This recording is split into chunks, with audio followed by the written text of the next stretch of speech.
আর 7 দিন পরেই 21শে জুলাই।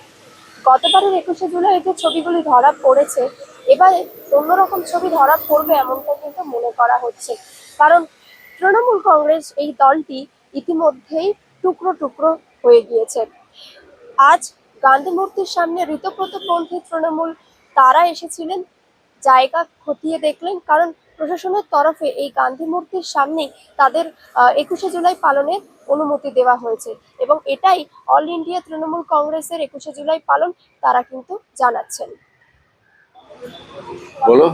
আপনি তখন কংগ্রেসে 1993 সালের 21শে জুলাই ইউথ কংগ্রেসের প্রেসিডেন্ট ছিল। সেই সময় এই ঘটনা ঘটেছিল। তারপর এটা কংগ্রেস পালন করতো, কিন্তু মূলত তৃণমূলই বলা যায় এটা। তখন ইউথ কংগ্রেস পালন করতাম আমরা ইউথ কংগ্রেসের পক্ষ থেকে, এবং তারপর তৃণমূল কংগ্রেস তৈরি হয় 1998 সালে 1 জানুয়ারি। অ্যাকচুয়ালি 1997 সালে 9 আগস্ট আমাদের তৃণমূল কংগ্রেস আনঅফিসিয়ালি তৈরি হয়। অফিসিয়ালি আমরা সিম্বল পাই 1 জানুয়ারি, এবং তারপর থেকে 21শে জুলাই বরাবর হয়ে আসছে। কখনো আমরা এতে করেছি, ভিক্টোরিয়া হাউসের সামনে করেছি, কখনো ব্রিগেডে হয়েছে।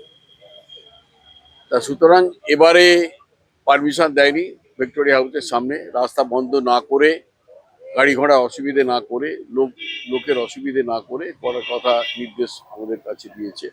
সে অনুযায়ী আমরা এই জায়গাটাই ঠিক করেছি, গান্ধী মূর্তির পাদদেশ।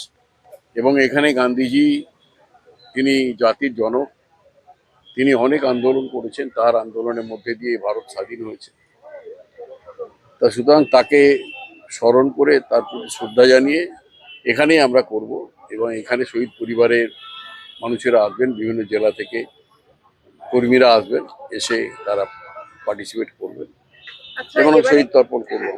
এবারে কংগ্রেসও শহীদ মিনারে পালন করছে, আবার আরেকটা করে, কিন্তু এত বড় মহাজাতি সদনে করতে এবার শহীদ মিনারে করছে।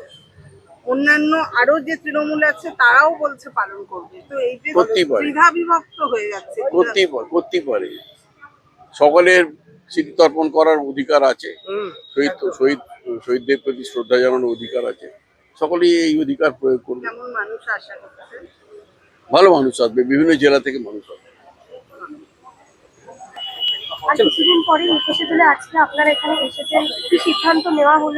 আমরা এখানে পারমিশন পেয়েছি, কাজেই আমরা এখানে 21শে জুলাইটা করবোই গান্ধী মূর্তি পাদদেশে। সেই কারণেই আমরা সবাই এসেছি জায়গাটাকে দেখতে, কিভাবে মঞ্চ হবে, কিভাবে সব ব্যবস্থাপনা হবে, আমরা সেটাকে খতিয়ে দেখতে এখানে এসেছি।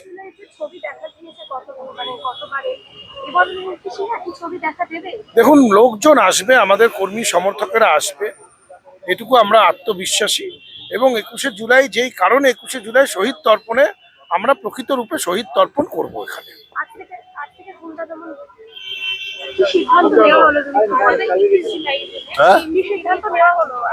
আমরা 21শে জুলাই শহীদ স্মরণ যেরকম করি সেই প্রোগ্রামটা হবে। আমরা তৃণমূল কংগ্রেস, আমাদের আবেগ আছে, আমাদের কর্মীরা, আমরা সেটাই আছি, এখানে দেখতে এসেছি। এবং যেহেতু রাস্তা অবরোধ করা যাবে না, বন্ধ করা যাবে না, সেই জন্য আমরা এখানে আজকে আমরা ফাইনালাইজ করে নিচ্ছি। কাজ সময় তো নেই, কাল পরশুর মধ্যে কাজ শুরু হয়ে যাবে। আগে কংগ্রেসের যুব কংগ্রেসের ব্যানারেই 1993 সালের 21শে জুলাই এটা হয়েছে।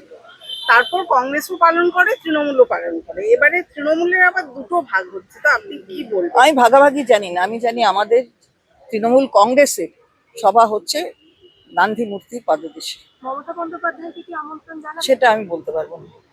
কেমন ভিড় এক্সপেক্ট করছেন? যা ভিড় হবার দেখতে পাবেন সেদিন। 21শে জুলাই এখানে শহীদ তর্পণ, সেই সম্পর্কে কিছু বলুন, কেমন মানুষ? শহীদ তর্পণ হবে এবং নিশ্চিতভাবে যেভাবে শহীদ তর্পণ প্রপারলি হওয়া উচিত সেভাবেই হবে। প্রচুর প্রচুর মানুষের সমাগম হবে, সমস্ত জেলা থেকে নেতৃত্ব এবং লোকেরা আসবেন। কন্ট্রোভার্সি একটা হচ্ছে যে অন্যান্যরা একটা করবে, কংগ্রেস একটা করবে, কে কোথায় করছে বলতে পারবো না। অল ইন্ডিয়া তৃণমূল কংগ্রেসের 21শে জুলাই এখানেই পালিত হচ্ছে। অল ইন্ডিয়া তৃণমূল কংগ্রেসের রাজ্য সভাপতি বিপ্লব মিত্র এবং আমাদের all India chairman Shri Arup Roy দুজনেই এখানে উপস্থিত আছেন। সুতরাং এখানেই হচ্ছে, এটা আমরা জানি। কলকাতা থেকে বিউটির রিপোর্ট, রোজদিন নিউজ।